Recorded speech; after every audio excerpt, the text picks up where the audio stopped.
Popok, great to have you back here on Mea Culpa. There's nobody that can actually answer some of the questions that I have. So much going on, gonna jump right into it. Let me ask you this to start. Trump administration is calling the LA protests a riot and also, get a load of this one, an insurrection.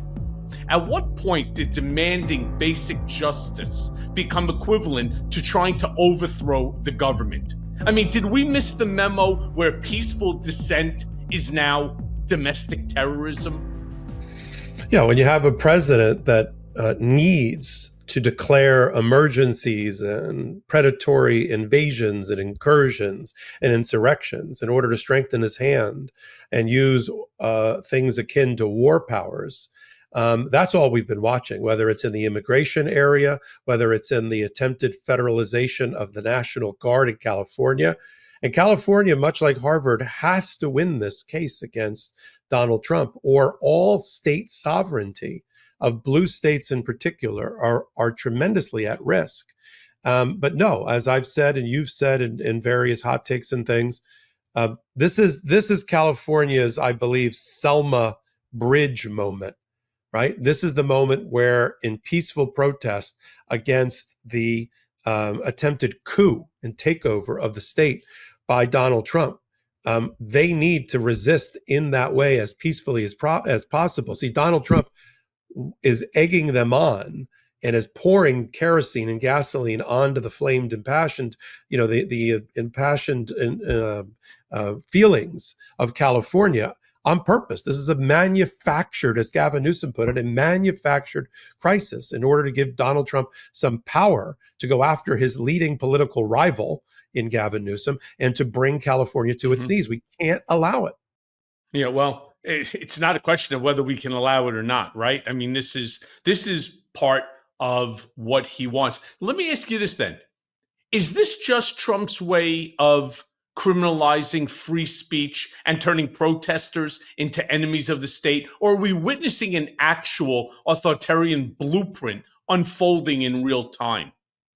I think it's the latter. I think, and both those things can exist at the very same time. I mean, when you watch the evolution, if that's the right term, or de-evolution of Donald Trump from first term to second term, there's clips out there, and we've run them on MeidasTouch and on Legal AF, where Donald Trump during Black Lives Matter and George Floyd, he said terrible things like, well, when looting starts, shooting starts, which is very similar to what he's saying now. If you spit, we will hit, giving license to police brutality and excessive force. But even then, you could see when he was doing some of the press conferences about George Floyd, terrible thing that happened to George Floyd, there's calls for the Insurrection Act, but I don't think that's appropriate. Now it's insurrectionists, it's predators, it's invasion. Why? Because it's real? No, because it gives him this tool bag of tremendous powers until the federal courts and the United States Supreme Court say no. I have a lot of trust in the trial level courts, like the San Francisco court in Charles Breyer, the senior status judge, who's the brother of Supreme Court Justice Breyer, now retired, in doing the right thing from the San Francisco court perch. It's just when it gets to the United States Supreme Court, if it deals with presidential power, if it's immigration and due process, they seem to get it right. But when it deals to exercise of Alien Enemy Act and the rest, they seem to end up on the wrong side of justice, and that concerns me. And it should concern you. It's funny, when he was up there and he was talking about the insurrection, he was ready to speak. You have no idea how badly I wanted to see him blunder his words, right? Like to turn around and start and go like, all I want everybody to know is that this erection cannot stand. I cannot allow the erection to continue. And we're going to do some things. We're going to do some big things about it. That's all I wanted to see. But he didn't do it. No. He was successful, and he actually said the word insurrection, which, it's not easy for him. It's more than, a single syllable grunt. Well, I love the Emily Latella reference from old Saturday Night Live, because that's directly from that, right? I'm against national erections. Why are we paying for these things? I get it. But look, as we came on the air, he hasn't declared the Insurrection Act yet. Right? No. He's using the vocabulary. He's using the vocabulary around But then again, as well as anybody, Popok, that he says a lot of things, but doesn't end up doing them. Hence, of course, the acronym TACO, right? Trump always chickens out. He wants to do it. You don't understand. His ass is itching like he needs a good case of preparation H. His ass is itching to do this more than you could even imagine. He wants them to go ahead and to throw something at police officers. He wants them to spit on them. You see, it's funny because spitting, as Pam Bondi is saying, will carry a 5-year minimum sentence. But you know what? Building a gallows in the middle of the Capitol, right, to hang Mike Pence, to hitting police officers with steel pipes, to spraying them with bear spray, or trying to smash their head open, with one of the metal fences. That is not 5 years. No, that according to Donald Trump, is a pardon. That's a pardon. That's a love fest that was going on Jan 6th, and this is what we're watching. This is the gaslighting that we're watching. Look, let me ask you a question on the taco thing. When you worked for him, was he a taco when it came to the business world? Not in the slightest. Not in the slightest. So where did this come from? Where did this come from? Because politically, there are still things that the president of the United States cannot do.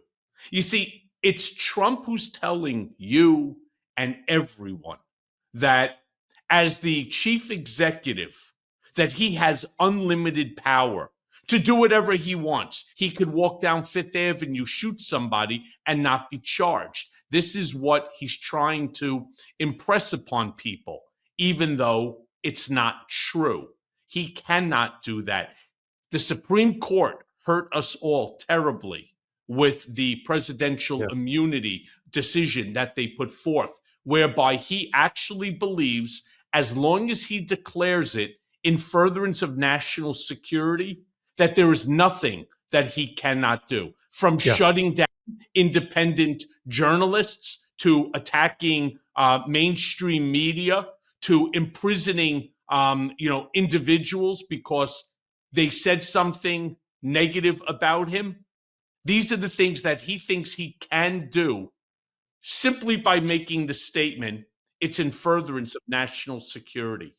Why do you think he's hanging his hat on this? And I just did a hot take on it for the Legal AF channel on this 10 United States Code 12406, which gives, in limited circumstances, you have to have 3 triggering events for a president to nationalize or federalize the state guard. And none of the 3 are present. And certainly, even if they were, suppress in a rebellion, that doesn't really fit, despite the language he's using. He can't execute faithfully his laws with irregular forces. No, that doesn't seem to fit. And even if any of that fit, in order to do what he's doing, he's got to have the sign off by the governor, because the order has to come through the governor. The only way to do an end run around the governor is by triggering the Insurrection Act. So why has he could have done it already? Why do you think he hasn't as of yet?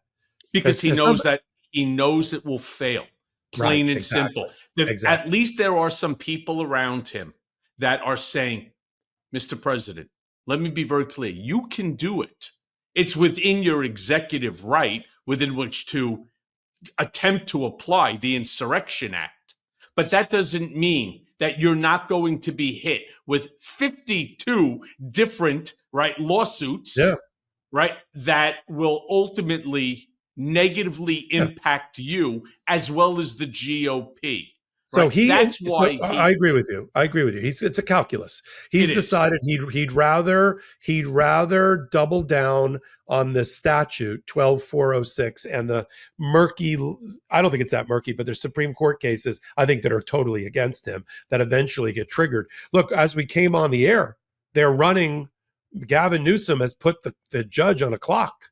He wants an injunction within the next several hours. And I think he's going to get a stay although the Well, I judge is going to, guarantee you he gets the stay. What happens yeah, to the stay thereafter, we don't know. right, But since this is my Mea Culpa podcast, not yeah, legal AF, which by the way is crushing it, so good for you. Allow me to ask the questions, if you will. Right? yeah, You want yeah, me to call legal AF? You got me. But I yeah. do want to ask you this because on the same topic, the president is calling in, right, the National Guard, more Marines, all to suppress the protests. How much more dystopian does it get when your own government, and again, I know this really well because I too was a victim, the first political prisoner held by my own country because I wouldn't waive my First Amendment constitutional rights. How much more dystopian does it get when your own government treats its own citizens like foreign combatants?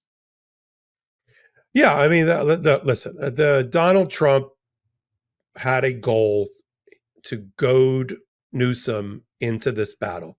Newt Gingrich put it best in the last day because he said the quiet part out loud, and it's that moment that they call a Freudian slip in Washington where they accidentally tell the truth. Newt Gingrich said, "This is exactly what we want politically." On one side, Republicans and MAGA standing for law and order. And on the other side, the Democrats for migrant rights and lawlessness. And that's exactly what they want to set up. The rest of this is just BS window dressing. And even Gavin, which Donald Trump does not give any credit to being really bright, is an amazing politician and strategist. And he's figured out the right way to kind of pivot on this and to set up his own case. And everything that Donald Trump does now, like sending more troops in or spending $134 million to send in the Marines and the National Guard and all that, that just plays in. He's just eating out of Gavin Newsom's hand right now in the lawsuit, which I think is where this is going to rise and fall very, very quickly. Yeah, my favorite moment over the course of the last, say, 8 to 10 hours was watching Pete Hegseth before that committee, refusing to answer because he doesn't know the answer. How much is this costing the American people in order to send in the National Guard? How much is it costing to send in the Marines? Right? And he refused it. So instead, they go right back to the Trumpian talking points that thank God for our president who stands for law and order. Thank God for President Trump who has the fortitude and has the gumption to turn around and to say, America is not going to allow lawlessness. We're not going to allow these illegals, these criminals to take over beautiful Los Angeles, California, and that this president will stand up to even the governor of that state who is too chicken shit to actually do something to protect his own citizens. It's very interesting, right? How he won't even actually goes, I want to reclaim my time. That's not my question, so thank you very much for your prepared, talking point answer. But I just want to know, how much is it costing the American people? Remember that what triggered this was ICE showing up at a Home Depot with an entire team and ultimately arrested 4 individuals. Now, if Doge was still there and Doge was still the important, I don't even know what you call it. Is it a program? Is it an agency? I have no idea. Is it a department? I have no idea. But if Doge was still there, would you not say that per capita, that's got to be one of the worst investments that you could possibly imagine? I thought this was a government and a president that was doing everything to root out fraud and abuse. Then where's the hotline where I can phone in $140 million of fraud and abuse in order to try to embarrass a California governor and try to bring a blue state to its knees using your and my hard-earned taxpayer dollars in order to do it? There is no emergency that's going on in California. The only emergency is of Donald Trump's creation. He showed up, as you said, on the 6th of June without coordinating it at all. It was as much of a shock to the California leadership and the governor's mansion as it was to you and me. They learned about it at the same time with the mayor when it hit the streets. That's not what you're supposed to do. You're supposed to coordinate it with local law enforcement and the governor and the rest and trigger the right statutes, unless it's all a phony attempt to conjure up a riot, an insurrection, in order to suppress it. And it's the latter. But, I wrote in my Substack actually a couple of days ago, which has turned out, unfortunately, to once again be very prescient, where I said, this is not real. This is reality political theatrics. This has nothing to do with California. This has nothing to do with Gavin Newsom. This has nothing to do with any of it. What this has to do is like a Houdini distraction. Don't look over here, look over here. He was getting his ass handed to him by Elon Musk. He was getting his ass handed to him by even GOP senators that said that this big, beautiful bill cannot pass in the way that it is written. And so with these losses, which this is his signature policy, I mean, this is going to be like his Obama Affordable Care Act. He cannot, and the GOP cannot afford this massive loss. So what are they going to do? They need to distract you with something like this.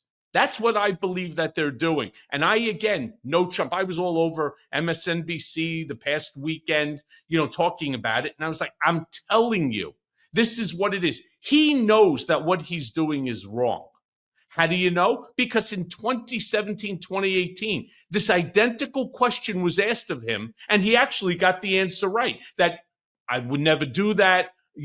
I need to contact the governor. The governor has to then go ahead and approve it, that we would not do that overreach. Well, what do you call this?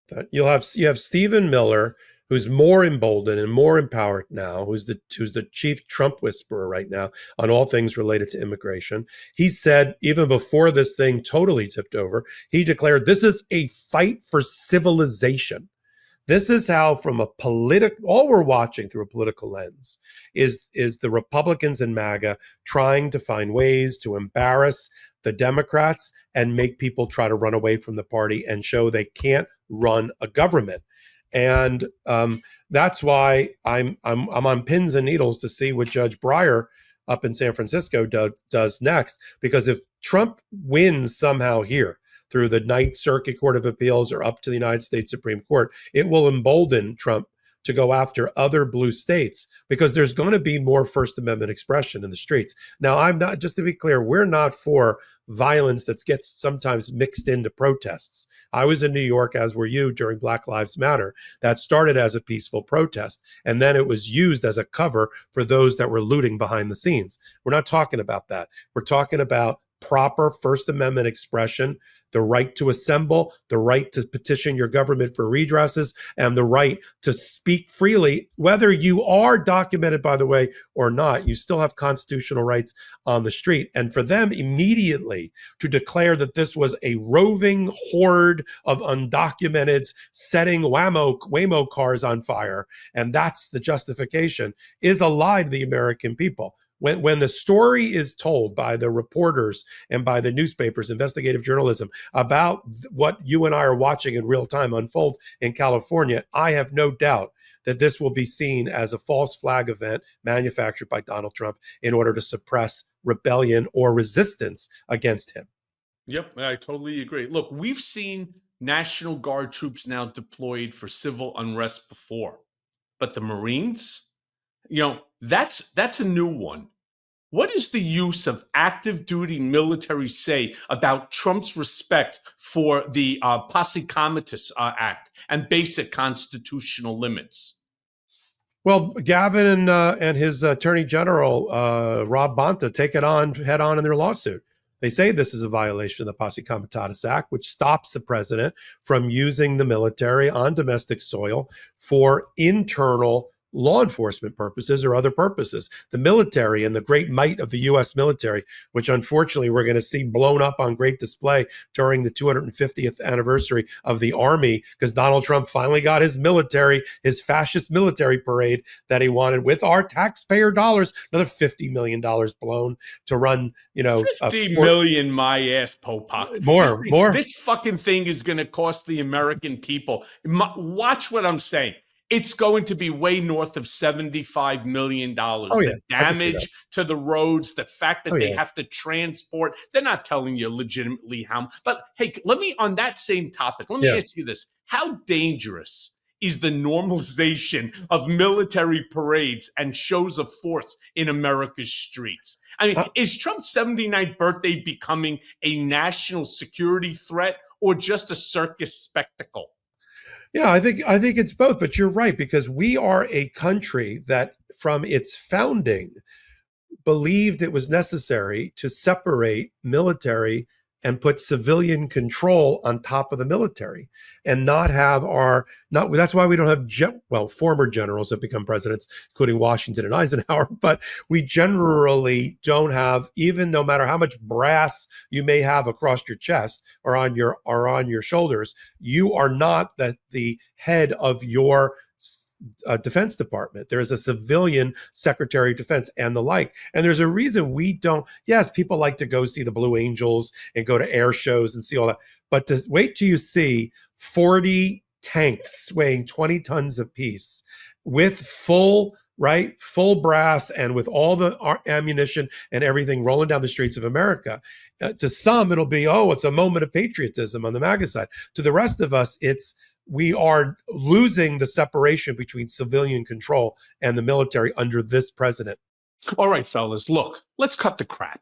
You're in the mood, the lights are low, the music's on point, and suddenly, your little general decides taking the night off. Yeah, it happens. It's like trying to start a car with no gas. It's frustrating, it's humiliating, and honestly, it's kind of tragic. But here's the thing. You don't have to suffer through that sad sitcom anymore, because HIMS is in the game now. So men, if ED is getting you down, you need HIMS to help you get your confidence and, other things back up.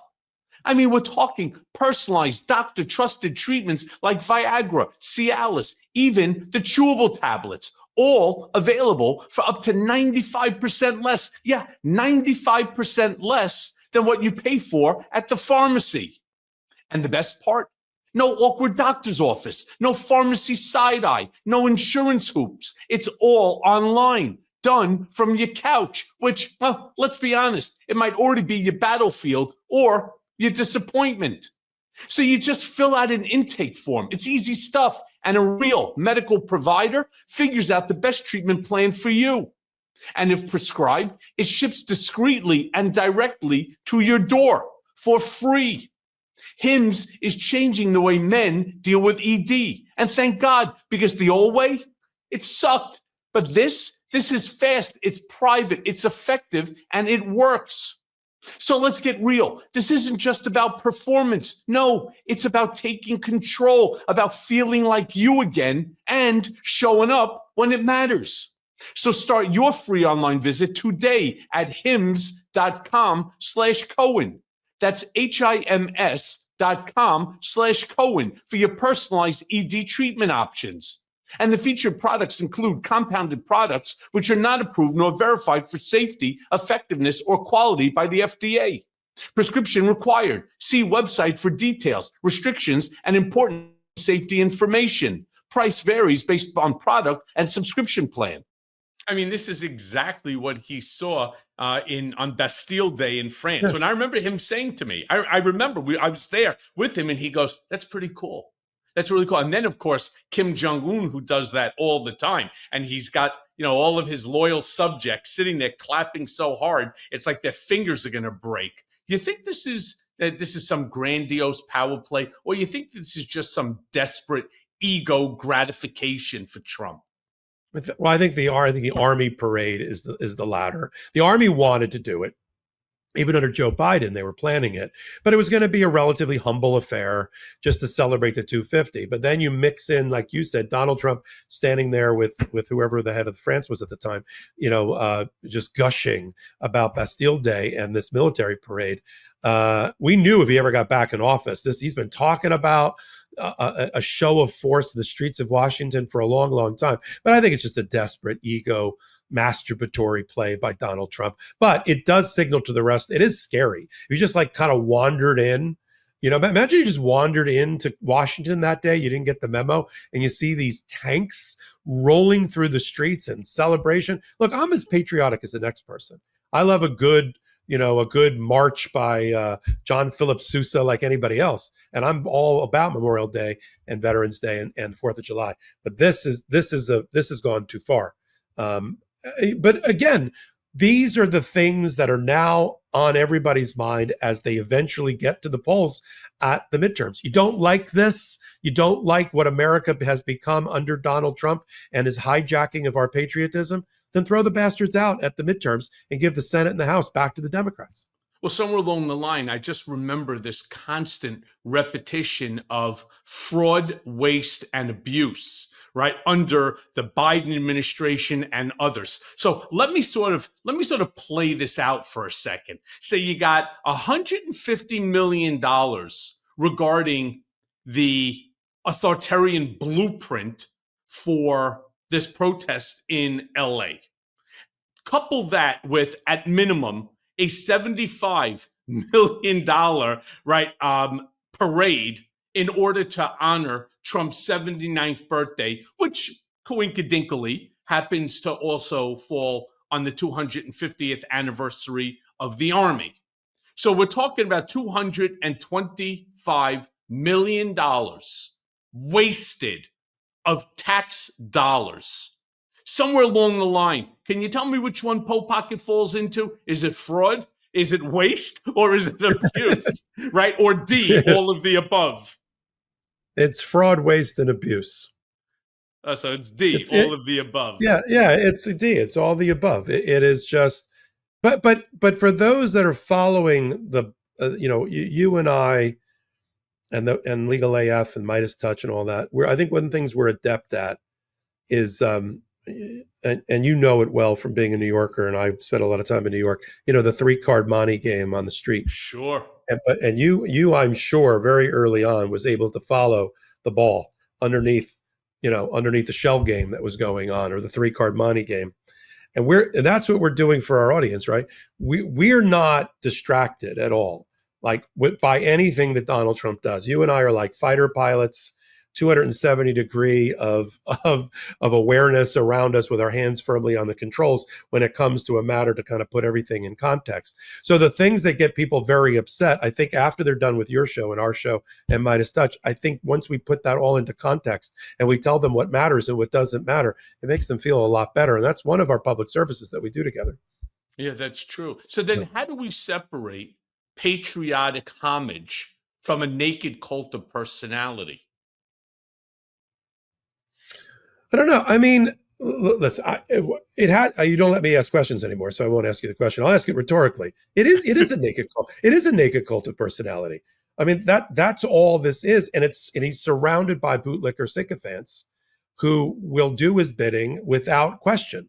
I mean, how many times do I have to watch Pam Bondi fumble her way with her over blinking? I feel like I'm watching a hostage. I haven't seen so much blinking since a hostage video when Pam Bondi takes to a podium.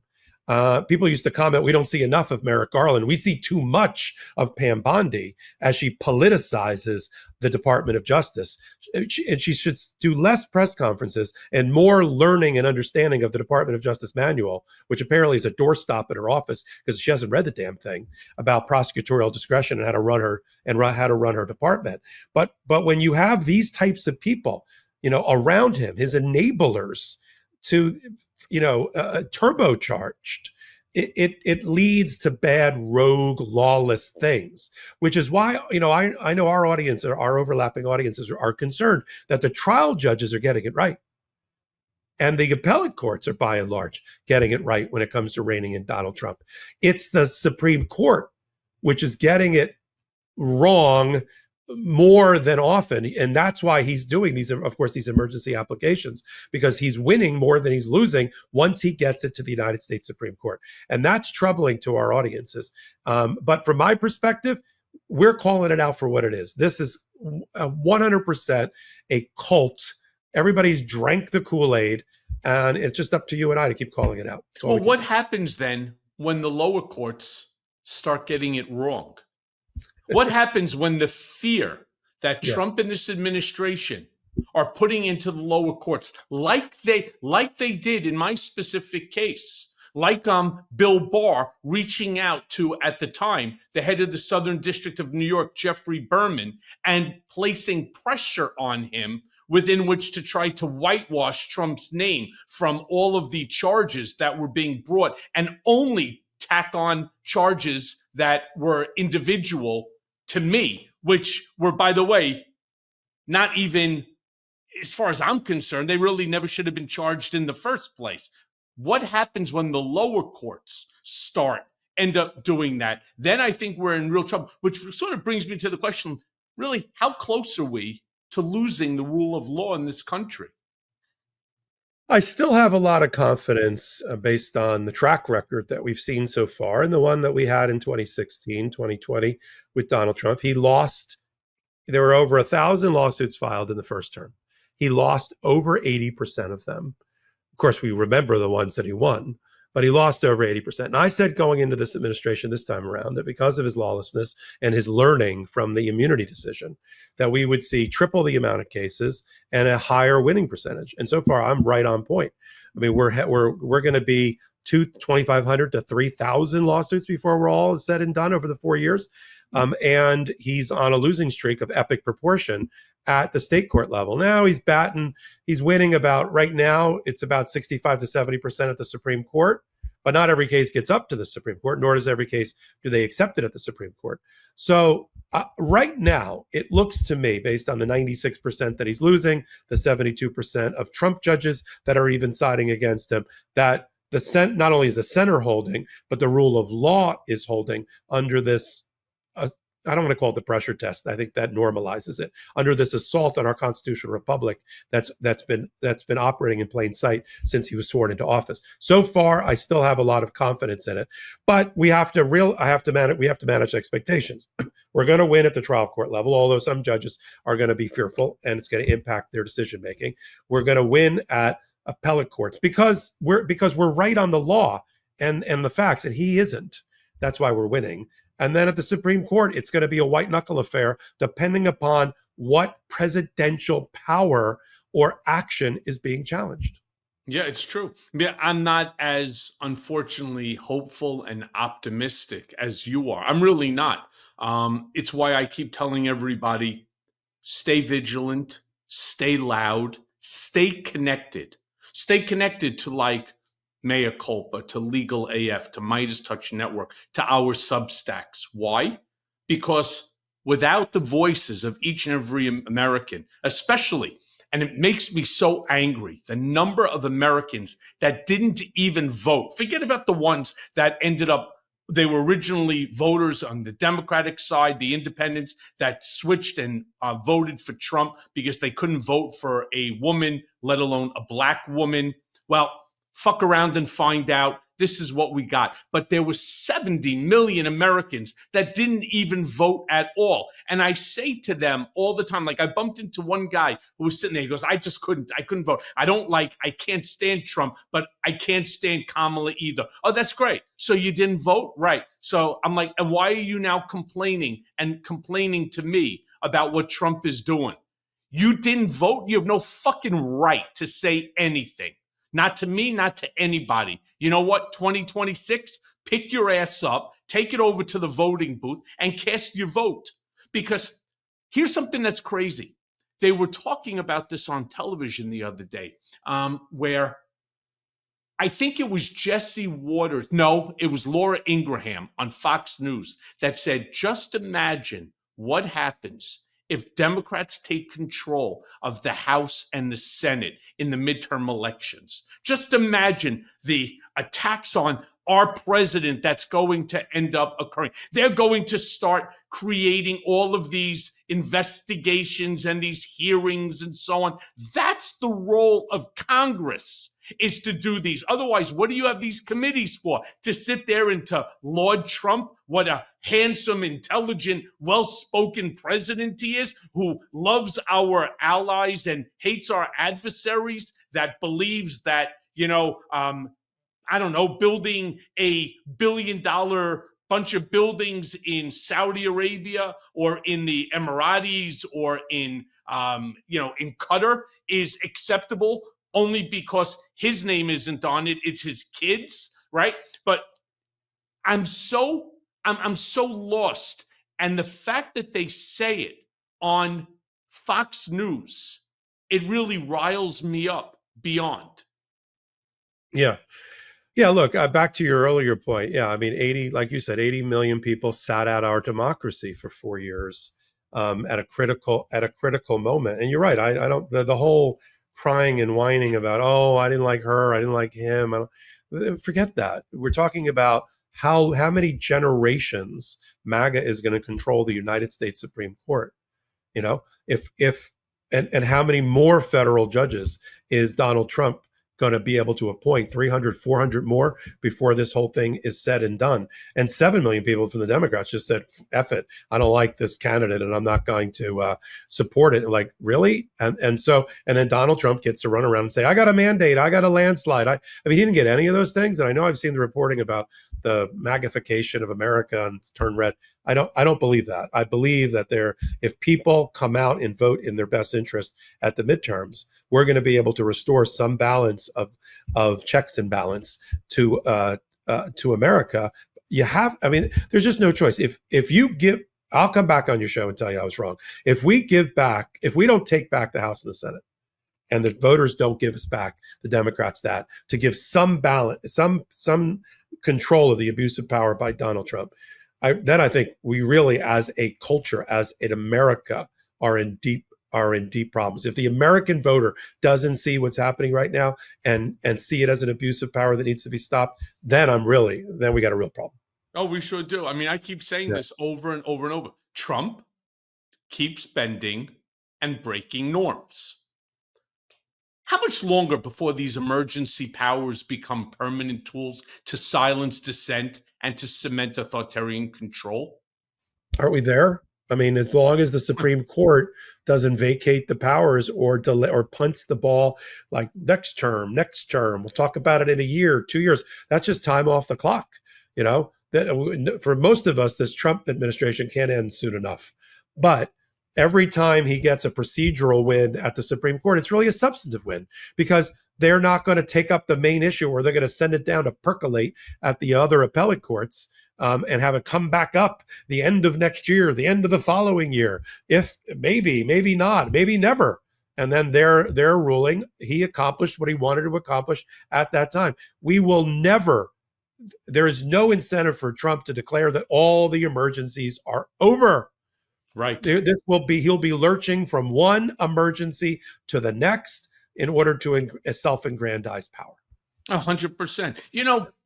I've said this before. In fact, it got me into, I'm going to say a little hot water with some of the various media outlets, the cable news outlets, because I believe media is partially responsible for where we're at right now. And that's why independent journalism, like MeidasTouch, like your Legal AF, like my Mea Culpa, like our Substacks, are so popular, really super popular.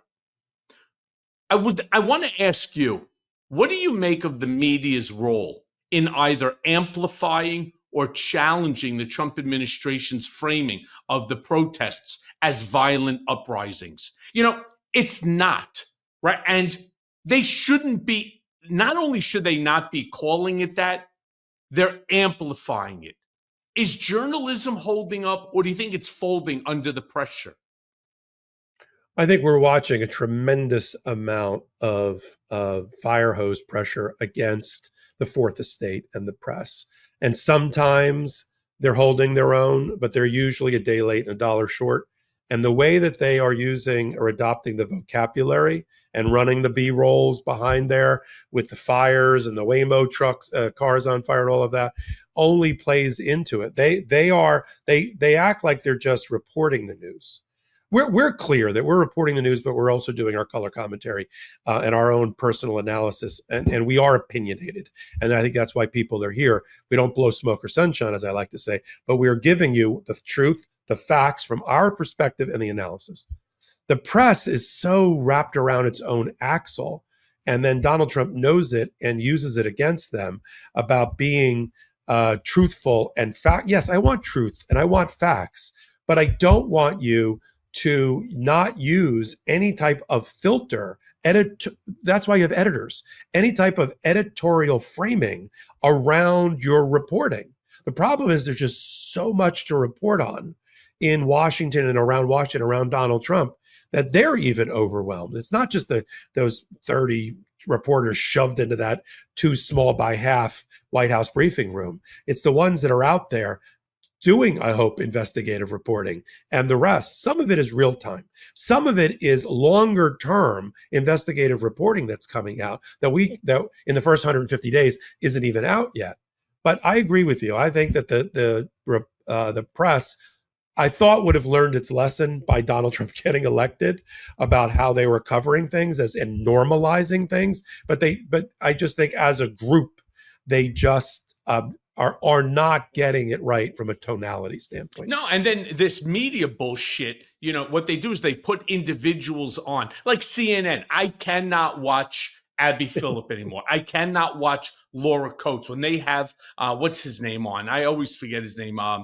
Peter, what's his name? Jennings, Scott Jennings. I cannot watch this asshole when they bring on guys like Artie Idala, right? I cannot watch it because it's almost like they're making shit up on the fly simply because they think that it comports with the talking points that they know Trump wants to hear. Oh, what are you talking about? Donald Trump has absolutely not done that. Look at the way that LA is on fire. Like I watched both Jesse Waters, Laura Ingraham, then the other little guy from the Five. What's his name? The little tiny You guy. watch it more than I do. Yeah. Anyway, so I'm sitting there and I'm saying to myself, they're literally showing a video of one car that's on fire. Yeah, it's one and there's Waymo. Two guys. You ever wake up after a week of nonstop political chaos, look at yourself in the mirror and think, damn, I aged like a president in his second term. Yeah, well, me too. Long days, longer news cycles, and a diet that consists mostly of rage and revenge will do just that to you. That's why I gave Prolon's 5-day fasting mimicking diet a shot. And let me tell you, it's like a full body reset without the misery of actually fasting. Prolon's a plant-based nutrition program of soups, snacks, teas that keeps your body in a fasting state while still feeding you. It works at the cellular level to jumpstart rejuvenation and help your cells act like they've just had a motivational speaker and a green juice. It's real science. It's real results. And now, boom, they've rolled out the next-gen 5-day program. And now, boom, they've rolled out the next-gen 5-day program. It's 100% organic soups and teas, richer flavor, and ready-to-eat meals. So even a certain president couldn't screw it up. Developed over decades at USC's Longevity Institute and backed by legitimate top medical centers, Prolon has been shown to support biological age reduction, metabolic health, skin appearance, fat loss, and energy. Look, I did the 5-day program, and no joke, I felt better, lighter, cleaner. Now I'm all in for next gen. And here's the deal for my Mea Culpa listeners. For a limited time, you can be first in line to experience the new next gen at special savings. Prolon is offering Mea Culpa with Michael Cohen listeners 15% off site-wide, plus a $40 bonus gift when you subscribe to their 5-day program. So go now and visit prolonlife.com/Mea Culpa. That's PROLONLIFE.com/Mea LONLIFE.com/Mea Culpa to claim your 15% discount as well as your bonus gift. That's prolonlife.com/Mea Culpa. Give your body a break. It deserves it. Believe me. There's two guys circling it with a Mexican flag, which Jesse Waters got wrong, and he called it a Palestinian flag, which, by the way, if it was a Palestinian flag, Right. okay, right? One was a little tiny mini scooter, and the other one was a motorcycle, and they were holding the flag. They rode around it 3 times. LA is burning. LA is on fire. And then we get our idiot leader-in-chief who turns around and says that the wildfires of LA is now only second to this new fire scenario that he has concocted in his head, trying to make you, as the American citizen, look at that one car on fire in the middle of a parking lot as if it even holds a candle to the LA wildfire that took out, I don't know, 100,000 acres. Could you imagine what Donald Trump would have done if he was the president during the civil rights movement? Yeah, I know exactly what he would have done. What would he have done? Nothing. There would be no Emancipation Proclamation. And I don't want to say this to be nasty or snarky or anything like that, but, he would have turned around and said, you know what, the North wants to be, non-slave. The South needs it for business. So just draw a Mason-Dixon line, and whatever is south of so-and-so, slavery's fine. That's what I turn around and say. I meant the civil rights movement in the 60s. He would have sent in troops to crush the peaceful protests in Selma and in, right? Of course. I mean, why? Because he doesn't get, that's only if he felt that it benefited him, right? If it benefited him at the time, whether it's for a vote or for business, if it benefited him, that's the direction that he would have gone. Let me ask you this question. Is there any legal recourse left when the president openly disregards constitutional safeguards about deploying military forces domestically?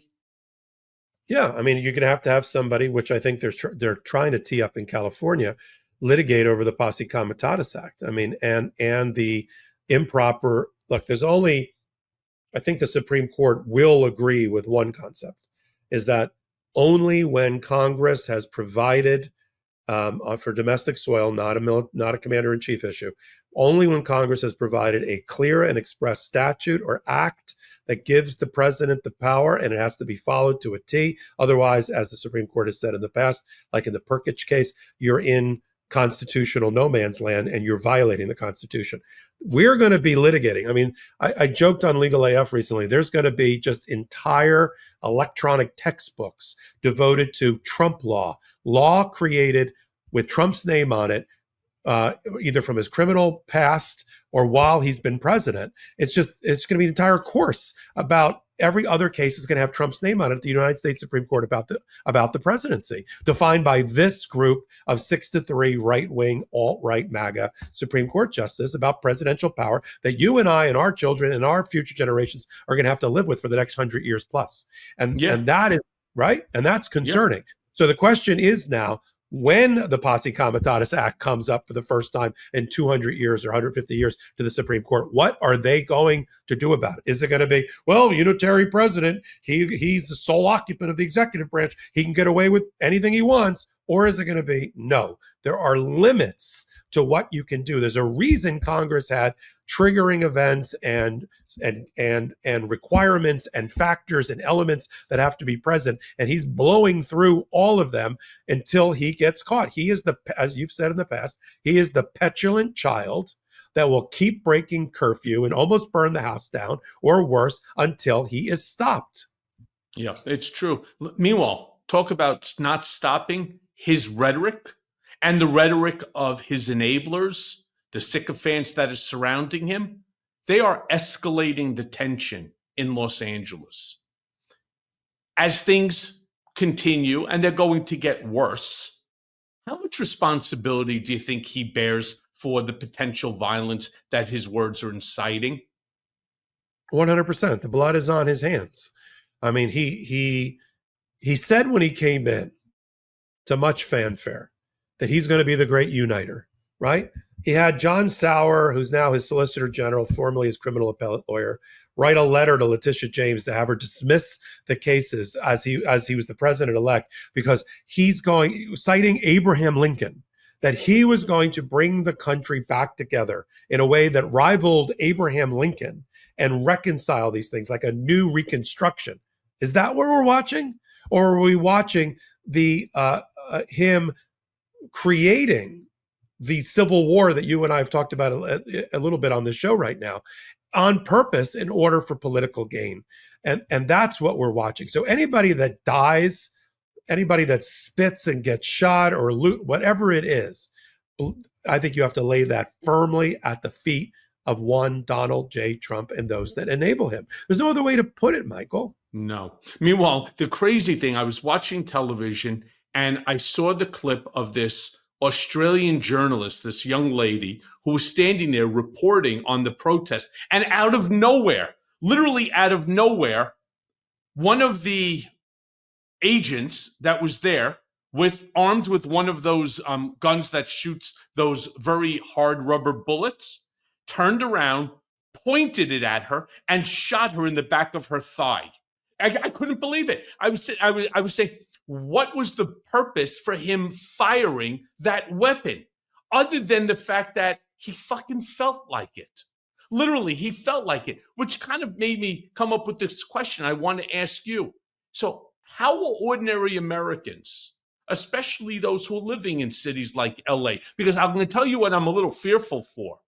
Upcoming on the 14th of June is the No Kings protests all over this country, and they're expecting millions of people to show up. What if hypothetically they start sending some of these other agents? What if they start sending the Marines in? What if they start sending ICE agents or the National Guard to end up breaking up these protests as well? Are these folks like myself in these big cities processing the surreal scene of soldiers and tanks and Humvees on their streets? Is it fear? Is there defiance? Or do you think it's just resignation? Well, I hope it's not resignation. I mean, look, we can't normalize it or socialize it the way that you've said. Donald Trump has figured out that if he can't create it by artificial intelligence or by cropping a photo, he can create a actual riot situation and then use it to suppress. And I agree with you. I'm afraid that when people take to the streets, whether it was Law Day back on May 1st or these other events that you're talking about, Juneteenth is coming up. I mean, there's all sorts of places for fair-minded people to come together in the streets and lawfully protest. And we went through this whole round of governors like DeSantis, led by taking the lead of Donald Trump, trying to suppress a protest on the streets. But this gives Donald Trump the opportunity to send in, as you said, agitators, if you will. I mean, it's no different than what Hoover was doing during the 60s and the civil rights movement, planting FBI agents in the midst of these crowds in order to whip them up and then try to take advantage of that situation. It's just very similar. Oh, yeah, and I believe that Steve Miller and the rest of these enablers, the Steve Bannons, they certainly know their history when it comes to that. So look, Mike, the hour goes by quick. I want to ask you finally, do you see any hope left for preserving democracy when the commander-in-chief himself is blurring the line between celebration, intimidation, and all in all outright martial law? Okay, let's put it this way. I am still a fervent believer in the institutions of the United States being able to survive even Donald Trump's most fascist qualities and tendencies. I think if we can say anything about the first 150 days, is that although he has thrown everything at the American people in an attempt to suffocate and snuff out our democracy, the court systems and the public interest law firms and the ACLUs of the world and the attorneys general in 14 states have thrown everything in the kitchen sink back at Donald Trump. And the battle for an existential battle for our democracy is being played out in the courts and in the filings every hour, every day. And I don't want to make it into like a fantasy sport thing, like, oh, I wonder what the Supreme Court's going to do today. I really make it, and you do too, as an existential battle for the soul of America. As of right now, despite Donald Trump attacking federal judges as being criminals, attacking their families the same way with rhetoric, attacking big law firms and getting them, at least 14 of them, to kneel and give $1 billion worth of free public service to them, going after bar associations like the American Bar Association, going after the Federalist Society because he doesn't like the judicial rulings that are coming out from people that he appointed, going after the Supreme Court, but ever so delicately. Despite all of that, despite jailing a state judge, jailing or indicting a member of Congress, threatening to arrest a governor, the United States is still standing. It's still here, right? Are we going to be able to arrest? It's still standing, no different than North Korea is still standing, no different than when Saudi Arabia is still standing, no different than the way Iran is still standing, or Hungary. But this is the question. We have to take a time machine. The question is that from here to the midterms and the midterms to the end, and then the next president, hopefully a Democrat, maybe Gavin Newsom, don't be shocked. What permanent, irreparable damage has been done to the institutions of the United States that can't be reversed by the next president the way that Joe Biden and Kamala Harris did and tried to do over 4 years. Most of their term, let's be frank, was the aftermath of COVID, restarting the heart of the economy and reversing all of the attacks on civil liberties and women's rights during the first administration. And they were generally successful. There is, however, with one caveat, there is a now developing, hardening body of law coming out of the United States Supreme Court that we can't reverse and fix after we get in. But I still believe that the next Democratic president, with the support of a House and a Senate, can undo a lot of what Donald Trump has done so far, with the caveat that the federal judiciary will be under his thumb with another 300 or 400 picks, and the new body of precedent with his name on it coming out of the Supreme Court. I totally agree with you. Mike Popok, thank you. You make me smarter. You make us all smarter. Appreciate you, brother. Sorry I hijacked the show in the middle, but I do appreciate you. Appreciate you as well. Thank you, my brother. Thanks, my friend.